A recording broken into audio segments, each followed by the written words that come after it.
Today is about leaving no room for error. It's about not concerning yourself with lucky bounces and forgiving pins, because you won't need them.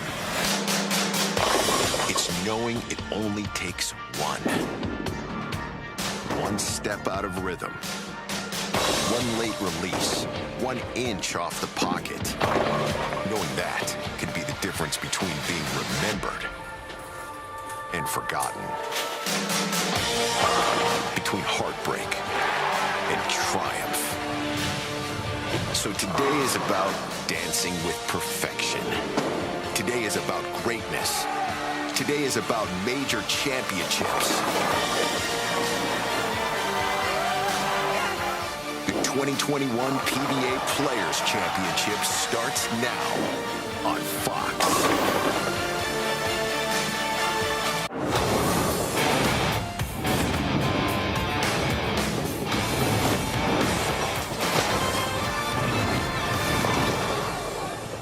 Welcome to the first title and first major of the season, the reimagined PBA Players Championship, which offers the largest payday on the tour. Over the last month, our 5-region field has been whittled from 381 to our final 5. Last week, Dick Allen ran the ladder to win the South Championship. Before that, it was a 4-bagger of 1 seeds moving on. Kyle Troup from the East. Tom Smallwood put himself in position to claim his 3rd major. Ditto for the Canadian Francois Lavoie, and Anthony Simonson could earn his 3rd major all before he turns 25. Take a look at the Stepladder today. Smallwood, Simonson starts it off. Allen waiting in the 3-hole. Lavoie, your 2nd seed, and your number 1 seed is Kyle Troup.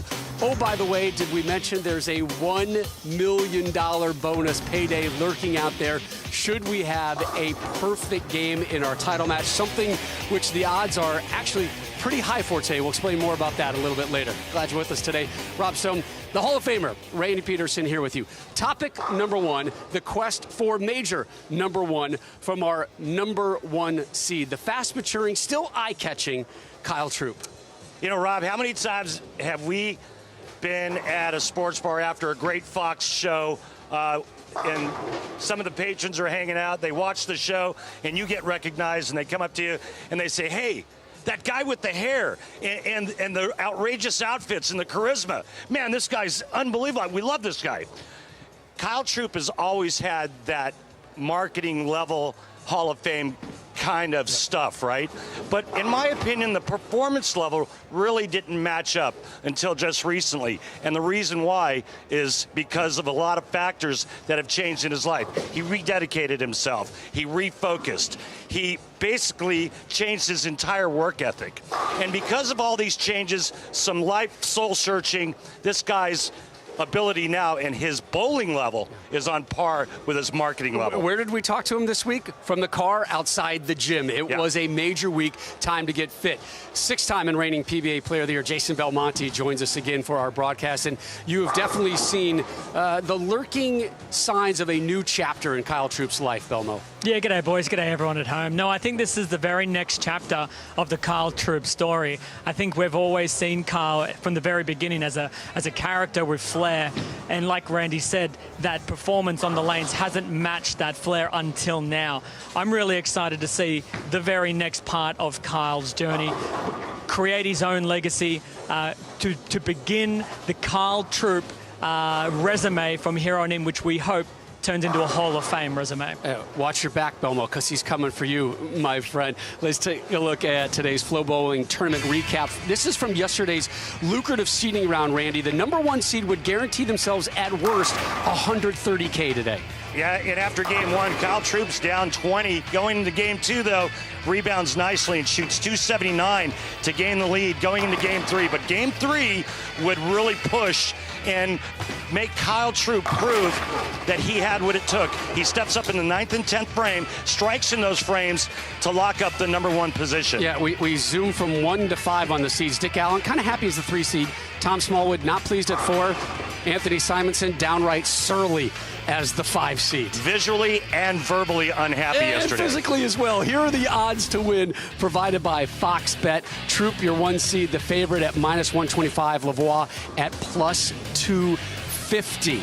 Here is our 1 seed, Kyle Troop, standing by with our Kimberly Pressler. Thanks, Rob. So, Kyle, you've won titles before, and you've put into work to recommit yourself, and it shows. You're coming in as the number 1 seed for the first time ever in a major. But what would it mean to you to win the major for the first time in your career? That would be the next step in my career, Kimberly. I had a great season in 2020, winning 3 titles, but all the great players in this sport, they're known for the major titles. And I want to be etched in the sport as one of the great players. And I'm ready to take the next step in my career and win this major. Any additional nerves because you're coming in as the number 1 seed? No, we're thinking about the millie, Kimberly. If we're going to go out, try and make 12 great shots. And, the ultimate goal is to bowl for this title, so hopefully we bring it home. I love the confidence. You guys heard it right here. He's trying to go for that 300 in the final match. Kimberly, thank you. Kyle Troop, 6 tour titles, 0 majors. Match number 1, your 4 seed, Tom Smallwood, taking on 5 seed, the guy many figured as the favorite, Anthony Simonson. The Players' Championship Central Regional winner, Tom Smallwood.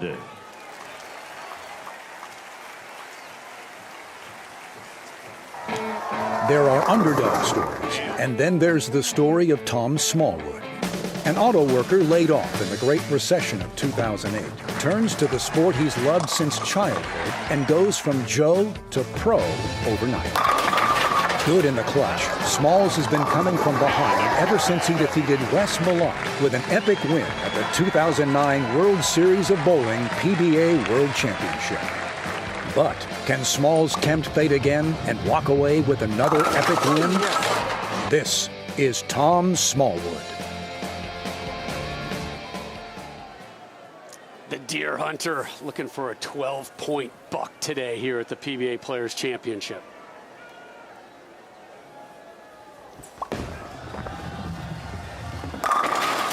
Go. Strike hard, strike first. No mercy.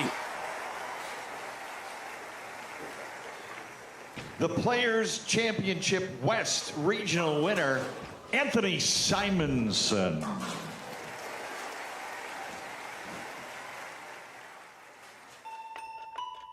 Simo is the baby-faced bad boy of bowling. Dropping out of high school at only 16 to become a pro bowler, his scrappy style has gotten him far. When you grow up on the lanes, you grow up fast and tough. While he might look sweet and innocent, Simo's temper is anything but. He's known for his low-to-the-ground, aggressive two-hand style and aggressive attitude on the lanes. He's paid for it, too, with fines to the league for going so far as to break equipment at a tournament. But he's breaking records as well. The youngest person to ever win a major, Simo is also the first to win a PBA Tour title using his backup ball. With so much riding on the line, can he keep his temper in check and claim a victory on the PBA Tour? This is Anthony Simonson.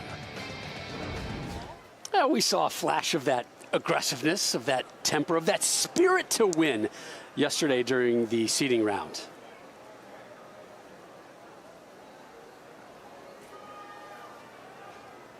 An issue with the lane causing a break. While we have this moment, Randy, let's take a look at the oil pattern today. And the real gettable, scoreable Don Carter. The gettable. Ooh, I like that. Yeah, real gettable. 39-foot Don Carter oil pattern. I was looking at some stats here. We were talking about Dick Allen and being the only player to have bowled more than one game. As you can see where the players are going to be starting at in between third and fourth arrow. But Dick Allen struck 83% of the time in his 4 games. But look for Francois Lavoie and Dick Allen maybe to go a little bit straighter to start. I'm sorry, did you say 83% of the time? I did. It's bonkers. Yeah. Of the 5 shows, Belmo, leading up to this one, a 74.3% strike rate. It was a strike fest. Yeah, the boys never had an issue getting to the pocket and knocking them all down this tournament. And it looks like we're seeing it carry over into the final 5 today. Look at that, those numbers, over 20 miles an hour. 21 miles per hour in the sport of bowling is really fast, and at almost 500 rev rates. You can see what the players have done in their title matches to get to this point. And again, what really stands out is those big high rev rates. And then you mix in, well, some more normal stuff right there. And you can see how the players pretty much all played the inside portion of the lane. back-to-back opening jacks for the baby-faced bad boy. Jason, obviously, we all saw how visibly upset he was after the 3-game seeding match yesterday. What do you think that did in terms of motivation for Simonson? It's a good question, Randy. I mean, everyone's personality is so different. I mean, we're seeing that same type of aggression even from Tom Smallwood. You know, he let out some passion in his win to get here. Back-to-back opening doubles for both of them. Look, that seeding round yesterday, but a lot of it was because there was guaranteed money waiting for them if they succeeded. No, that's exactly right. So, I mean, when you're talking about that visual, verbal, and physical moment yesterday from Anthony, I think, you know, he's a young guy. He really wants to create, you know, his legacy. Major championships are the way to do it. But yes, there was a big dollar sign in that seeding round, and the scores are pretty close. So a couple of bad shots here or there for Anthony. If he turns them into strikes, he could have been leading this tournament. Yeah, and I think you make a great point because I think him being visibly upset had to do with the dollar sign. And, you know, if he leads, he guarantees himself $130,000. Now, if he loses this match, he wins $50,000. And simple math tells you that's an $80,000 difference. It's a lot of money. It's a lot of money. The arsenal for Simonson today. Again, the higher the number, more hook. Matching triples to start. And I think what's interesting early on is watching Simonson and how much straighter he's going this afternoon than he did yesterday. And I think this is the right way to go. Yesterday, he really started to open up the lane. And I get that they were breaking down. I get there was more games bowled, more traffic. But we saw Kyle Troop go straighter yesterday. It paid off. Anthony Simonson started to lose carry because he was creating so much angle. Yeah, and talking to Anthony, I asked him why. And he said he wanted to get ahead of the transition. He thought the lanes were going to break down super fast, and he wasn't going to have to see that transition with the other guys playing a little further right. Today, Randy, a much more direct line.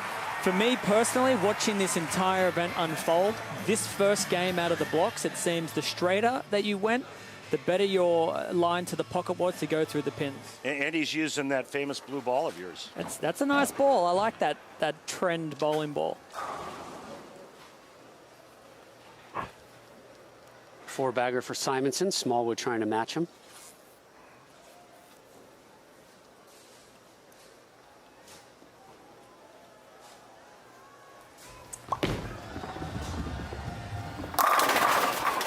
Randy, Hambone is 4 strikes in a row in what indoor sport? 10-pin bowling. Now, Bang. Rob, we have 2 ham bones. You know what a double ham bone is? That's full pig. Full pig. Full pig. Well, I think every show, opening match building up to this show, the PBA Players Championship, all the regional finals, we had a ham bone, a 4-bagger, early and often in our matchups. Again, going to the point, it has been a strike fest here, and it continues for Smallwood. Perfect through 5. Want to remind you, should we get a perfect game in our championship match, there is a $1 million bonus. And you might say, hey, Rob, it's nice to dream and all. Francois Lavoie, our 2 seed, he's one of only 2 players in the history of the PBA who've bowled 300 twice under the lights. We've had 2 300 televised games at this facility in the last 6 months alone. Simonson trying to match him. He's got a 5-bagger as well. Back-to-back nickels dropped by Smallwood and Simonson in our opening match here at the PBA Players Championship. $250,000 on the line. We talked to all the athletes this week, and one of the questions we threw their way, Randy, who's the favorite? Who's the favorite? And most of them said, rather quickly or with some thought, Simonson. Yeah, I believe in myself, but Anthony Simonson's probably the favorite. Why not me? But yeah, Anthony Simonson would be the guy I would list as the favorite. And I think that's another reason, Belmo, why he was so surly after the seeding round yesterday because he knew he'd have to run the ladder. And he is running it to perfection right now. Crack open a six-pack. Simonson's perfect through 6.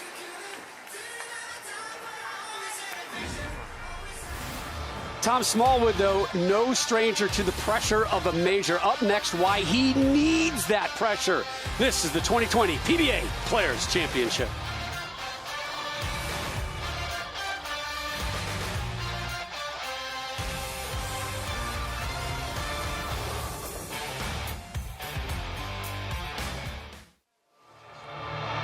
The PBA on Fox is sponsored by Guaranteed Rate. Mortgage rates are historically low. Save money at rate.com today. And by Kia, introducing the all-new Sorrento, the world's first storytelling machine. All right, welcome back to just beautiful Jupiter, Florida. And you take a look at the scores. Both Smallwood and Simonson here in match number 1 of the PBA Players Championship can max out with a 300. So this is not something new here at this facility and at this tournament. Go back to match number 1 of the East Regional Final. That's your 4 seed, Chris Vi, took down Tim Foy 300 to 235. So we have had perfection here, not once, but twice in the last 6 months on television in this facility. Should we get a perfect game here, it'll be a $10,000 bonus. Should we get perfection in the championship match, $1 million bonus.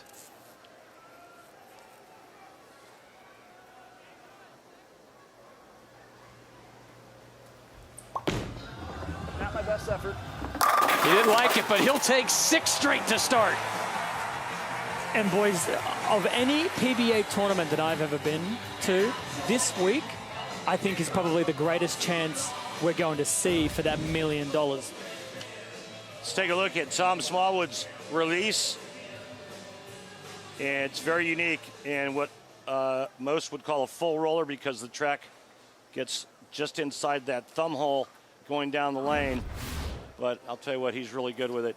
I think the only downside to that full rolling release is you're limited in terms of how many different layouts you can use in a bowling ball.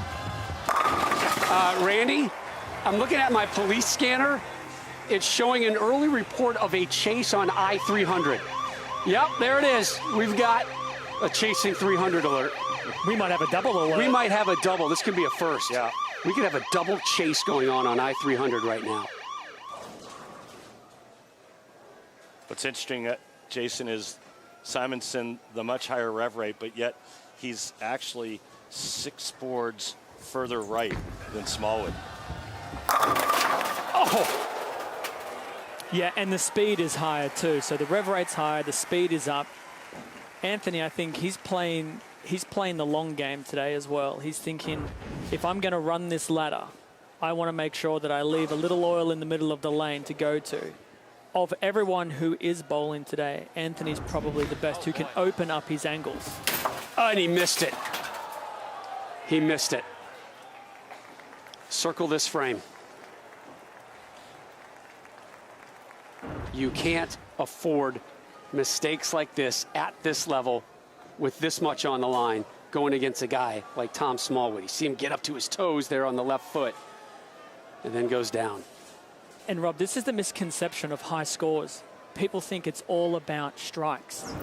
But what we've seen... Simonson's off his game. He walked away as soon as he released that one. And what we've seen is as soon as someone has opened the door, the other player with this type of oil pattern in this facility has really stepped on his toe. Now, Anthony, that 10-pin, did it rattle him? Perhaps he wasn't happy with that next shot. But maybe that's the next step in Anthony's game, is being able to find a way to quickly let everything go and get back onto it. Well, he has to, because it's now back-to-back open frames. And this is Tom Smallwood's for the taking right now.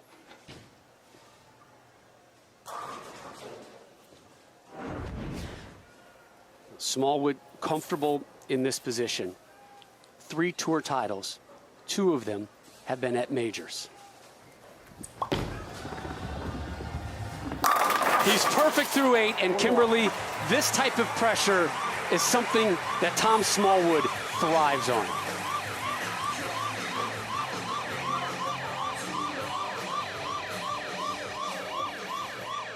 saying every time I make a TV final, I'm always super nervous. So I asked him, how do you channel those nerves into something positive? And he said, when I step on the lanes, I mentally commit to what has to be done, and then everything changes to a focused energy. But I need that nervousness, because if I don't have it, I get too relaxed. So I'll take the nerves any day. Yeah, I'd rather be nervous. The nerves help him. More comfortable, and it shows. And he is comfortable through 9. Perfection. This he's a different type of bowler when it's a major and he's under the lights. Things just don't faze him. Simonson, quick release. He's done and dusted. He's just trying to clear this path for Smallwood as he goes after 300. Yeah, just trying to get out of the way now. I think what's interesting is we look at our strike track stats powered by Kia at Smallwood, and we talk about the transition of the lanes all the time on the PBA Tour, but Smallwood has actually moved 3 boards to the left since the start of this game. And we can barely keep up with the pace that Simonson is throwing these rocks right now. Well, you thought he was upset yesterday after the seeding rounds? Give him space when this match is done.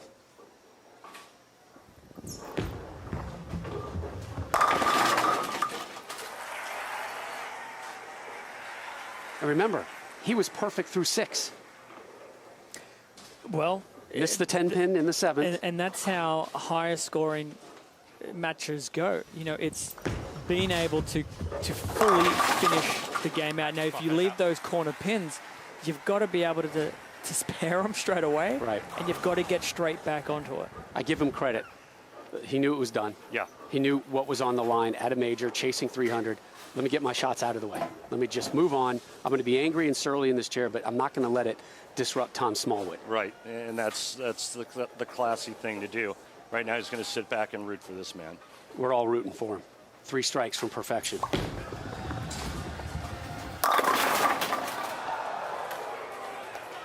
The first shot of relax on all day. Said it was the first shot he felt good on all day, where he actually could relax, and he goes in high, trips and 4 That's the problem. Don't relax, exactly. Tom Smallwood. I think, you know, and I think Jason will agree with me. I think you always have to bowl with a little bit of an edge. Yeah. Yeah, as soon as you do feel complacent or you feel too relaxed, the concentration level drops. Even if it is just a small percent, can be the difference between striking, ring 10 in, or in this case, the 9 pin from Tom. Great opening game for Tom Smallwood. The question now will be, as the lanes transition and he has to move farther towards the middle part of the lane like he did right there, will he have enough to get his ball to strike when it hits the pocket?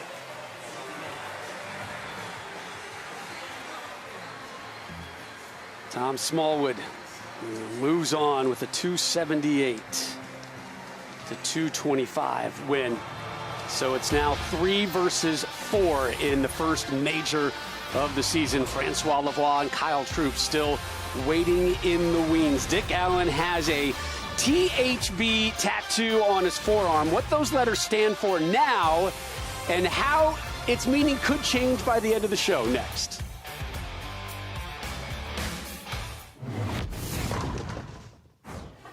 Bill O'Neill wins the 2020 PBA Players Championship.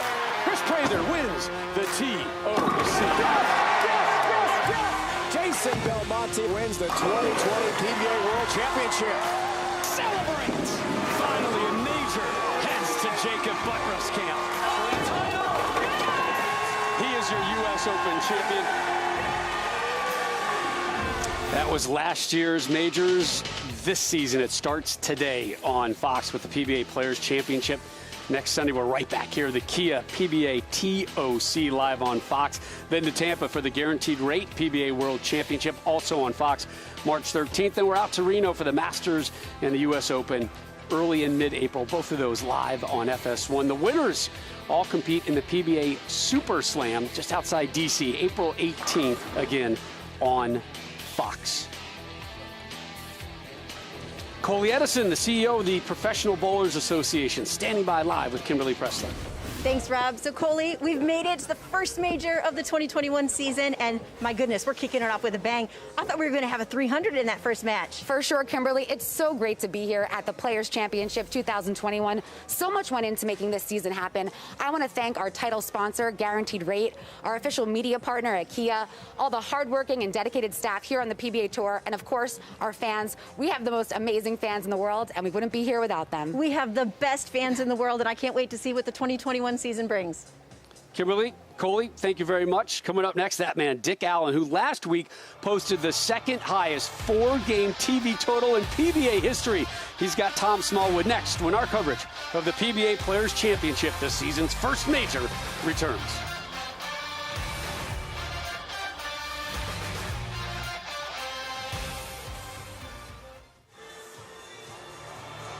We welcome you back to our continuing live coverage on Fox of the 2021 PBA Players Championship, live from Bolero, Jupiter, here in Jupiter, Florida. Dick Allen set to take on Tom Smallwood. Tom Smallwood, a commanding 278-225 victory over 5-seed Anthony Simonson. Opened with 9 strikes in that 53-pin win. Now he's got the 3-seed, Dick Allen. The Players' Championship South Regional winner, Dick Allen. Despite the tattoo on his left arm, Dick Allen is anything but typical. With a scrappy style and serious backswing, Dick's been holding his own for 21 years on the tour, famously beating out the brash Sean Rash with a 1-pin win in 2019. Will luck continue to be on this 42-year-old side, or was it all skill and never luck to begin with? If Dick Allen is a typical house bowler, we want to live in that house. This is Dick Allen. The underdogs champ, set to hit the lanes. We talked about that. You can see it right there on the forearm, the THB tattoo standing for typical house bowler. He told us this week, I might add an M to the front of that THB. Why? I'll tell you in a second. Allen gets them all to drop. So from THB to MTHB, Randy, the meaning would now be major title holder. And I'll let you fill in what the B word is. I can't. There's no chance of that. Just channel Dick Allen, and I'm pretty sure you know what the word is. Major title holder. Yeah. He's the best. Yep. Boy, he cracks me up. So fun to be in his presence. Here's your 4-seed, Tom Smallwood, the Central Region winner, looking for his 3rd major title. That was a really nice shot there, Randy. He's moved off the 9-pin and the 4-pin from the 10th frame of the last game. The interesting thing, though, is Dick Allen playing very, very close to the Anthony Simonson track. First frame, tripped the 4-pin. It looked to have rolled a little sooner. After his performance in the round leading into here, rolling the 2nd highest 4-game series of all time on TV, I'm really interested to see how Dick Allen plays today. Ran the ladder last week to get here. Smallwood did it as a 1-seed. Yeah, and there's that transition that Jason just mentioned, and Tom Smallwood's ball read real early on that left lane. And I think the one thing that we've seen on the left lane throughout the competition here in Jupiter is that, if anything, that left lane tends to have a little more hold in the middle part of the lane. Not that time for Smallwood.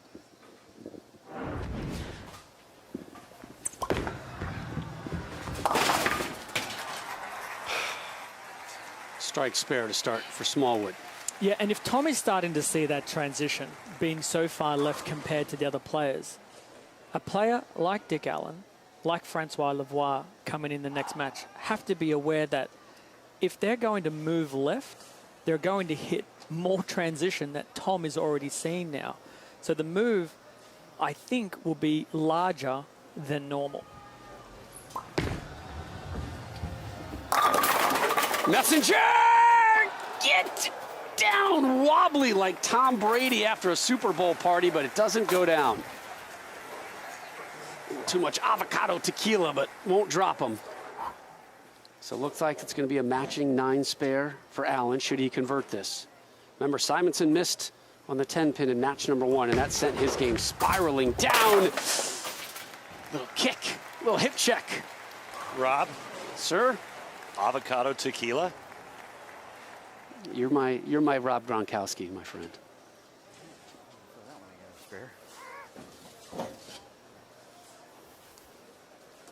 So no opening 4 baggers for either this one. Belmo, you were mentioning the numbers last week from Dick Allen.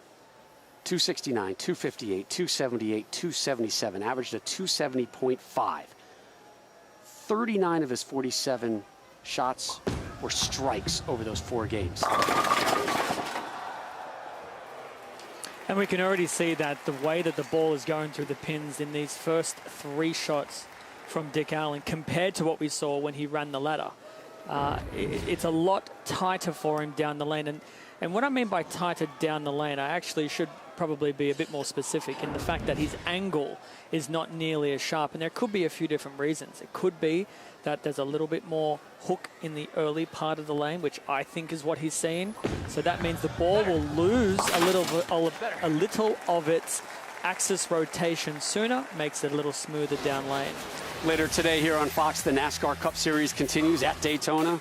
Chase Elliott looks to defend his win at the 14-turn road course. Stay tuned for NASCAR Race Day coming up next year on Fox. That's followed by the green flag dropping at 3 Eastern. Of course, Daytona International, just about 180 miles north of us here at Bolero Jupiter.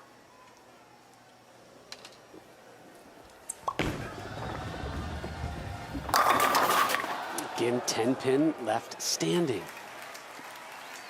We had dual 300 chase alerts in match number 1. This one's shaping up to be much more of a spare shooting contest. Well, and again, Jason touched on it. It's all about transition, and as the players continue to move and the angles change, that also changes the entry angle of the bowling ball. But for me, watching this kind of play out early on here in game 2, this is looking like it's going to favor Kyle Troup more and more. Why? Because of his power. And he can move in. He doesn't necessarily have to cross as many boards. We saw it yesterday in the seeding match. He can stay pretty straight for a guy that has a real high rev rate with his ball speed and get all 10 to go down when he hits the pocket. Again, Kyle Troup, your 1 seed, chasing his first ever major title. Let's get lucky. Back on the strike train is Tom Smallwood. While we got a quick moment, guys, all of us want to send a happy birthday wish to PBA superfan Michael Barrett. Happy 30th birthday, big man, back in Michigan. Allen steps up here in the 4th. And with a ball change, Rob. So the other thing that we've noticed is anytime we've seen the transition happen, the players may be lost for a frame or 2, but they seem to work it out pretty quickly as well.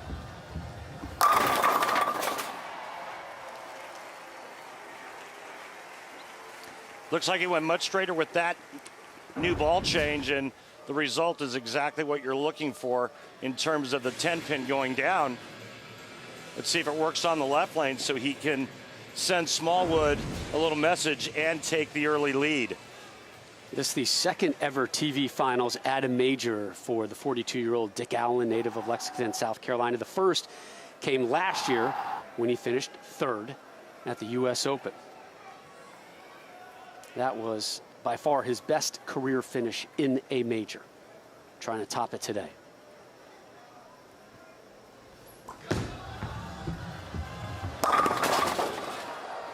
Hit it off your thumb, Allen. Yeah, that shot, he definitely looked like he grabbed it. And what I mean by that is the thumb kind of locks in at the release point, so it doesn't come off cleanly. It's usually a miss to the inside of target, and that's exactly what happened on that shot there. Inside of target goes high, leaves a 4-pin. Yeah, and it looks like Dick is committed to the straighter game. I mean, when we saw him rolling so many strikes last week, he was moving with the progression of the oil pattern further and further left, slowing his speed down, creating that angle down lane. Today, for whatever reason, it's obviously a feel thing for him. He sees it a little clearer, playing up the lane. It's now going to be if Smallwood can find the adjustment on this right lane, he may be back on that strike train.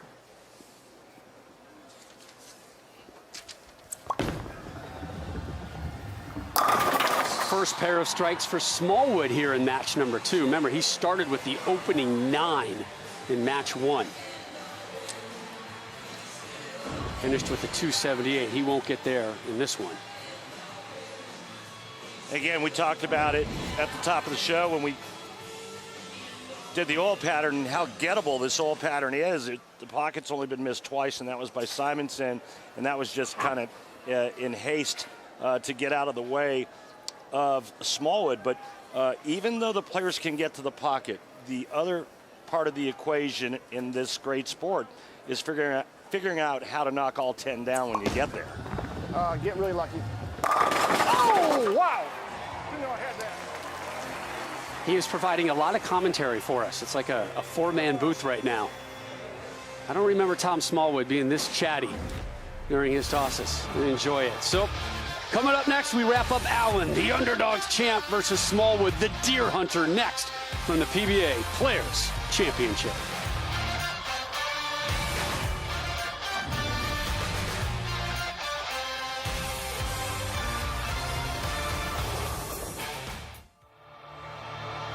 We welcome you back to our continuing live coverage of the PBA Players Championship Finals. Not only the first event of this season, but the first major, and it is the most lucrative payday on the tour this year. $250,000 awaiting the winner. I better make sure this is right. A $1 million payday should we see a perfect game in our championship match, something that has never happened in a major before. We are in match number 2 of a tight one. Allen and Smallwood both kind of struggling to find their groove, but Smallwood's reeled 3 straight off in a row. Allen off a spare in the 5th. Here he is in the 6th. Gets a strike. His 3rd strike of this match. What's the Dick Allen approach looking like this week compared to last week? Well, it's completely different. And you can see today he's much farther right, and he's trying to use that straighter trajectory like Jason had mentioned. But during the break, I think Jason has a little change of heart in terms of how the lane should be played today based on some things that he's seeing. Jason? Yeah, I mean, I think the very first thing I'm noticing is there's so much more early hook, which is causing that laziness down late. Even that last shot from Dick Allen, he moved a little further right, and it still had a hard time coming back. So I think Tom Smallwood has actually got the right idea. Slower ball speed, going across the oil pattern, seeing a little bit more of that friction, but also it's that ball speed. He's a lot slower than everybody else. It gives that ball a little more time to recover, and he's not going through that early hook through the fronts. First pair of strikes for Dick Allen. Ooh, and he lost his water bottle. And he's distracted Tom Smallwood. We've got to clean up aisle 5. Clean up aisle 5. Yeah, there's water everywhere, and that's really bad in the sport of bowling. You get that on your shoe, and the next thing you know, you take a header when you get to the foul line. You never want to get your shoes wet, obviously, and so we've got a little bit of a cleanup going on. And that floor has to be completely dry. Players will look at the bottom of their shoes and make sure that they didn't get saturated. While we got a break here, I want to remind you that millions of kids nationwide are without their normal access to sports and play due to COVID-19. That's why Fox Sports and Good Sports are restoring play for kids and the programs that serve them through donations of brand new sports equipment. Text PLAY, P-L-A-Y, to the number on your screen, 36413, to help keep kids in the game. The good thing for Tom Smallwood was through this accident, he was standing well away from the spillage. It's one of the hardest things as a player to do when you lose confidence in your footing. When you feel like, am I going to stick? Is it going to slide normally? Am I going to overstick now because I've cleaned my shoe? That feeling of hesitation changes the way you let the ball go dramatically. Hopefully for Dick, he didn't feel like he had any of that water on his foot. We're about to find out. You can see what both can max out here at match number 2. While we've got this water break, we're going to step away for a moment. This is the PBA Players Championship live on Fox.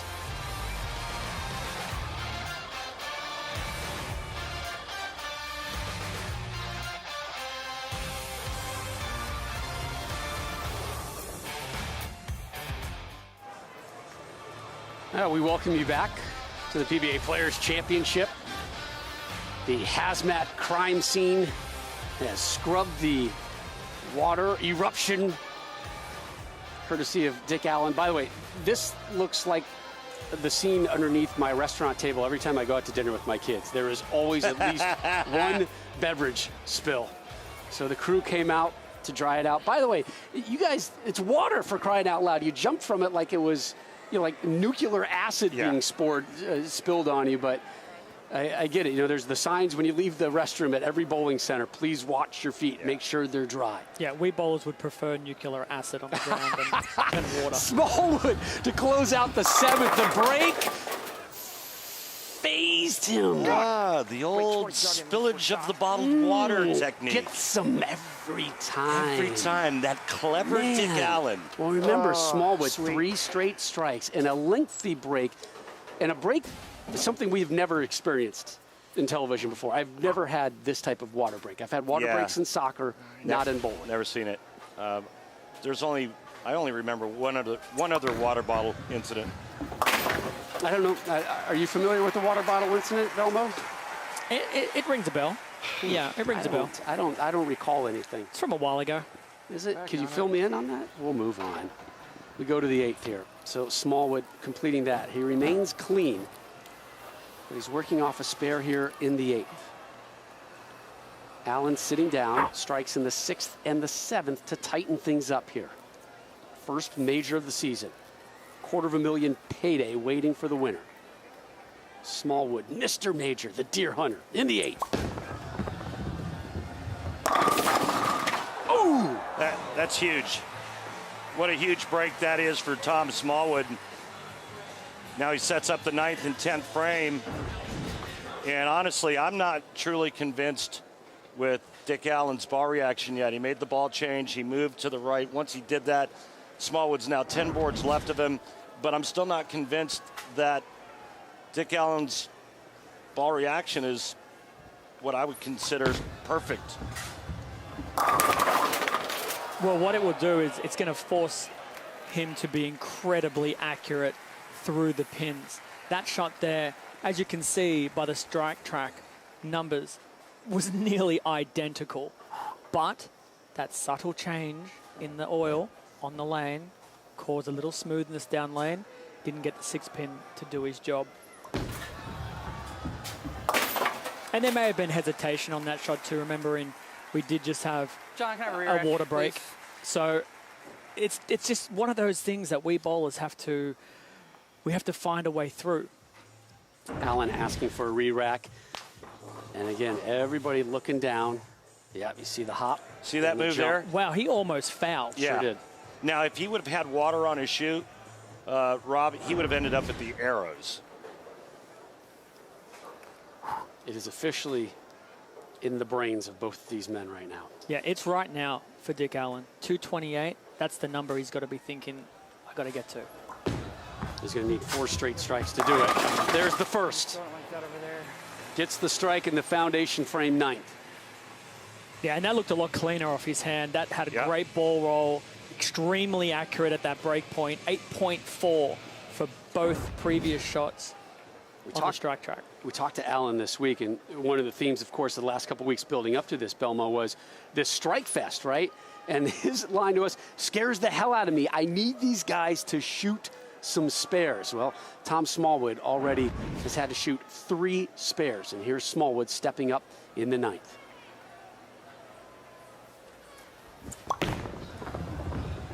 Whoa, way right, almost lost it. What a huge mistake that was. And guys, now we actually have the possibility of a tie. Yeah, and that's 6 on that particular frame. If there was going to be a time to get 6, it was right then. Doesn't lose any on the count, which is huge in the context of this game. Because he was working on a strike. So a spare here fills them out. Well, that'll force Dick Allen to fill him out to equal him. When was the last time you shot the 1-2-5-7?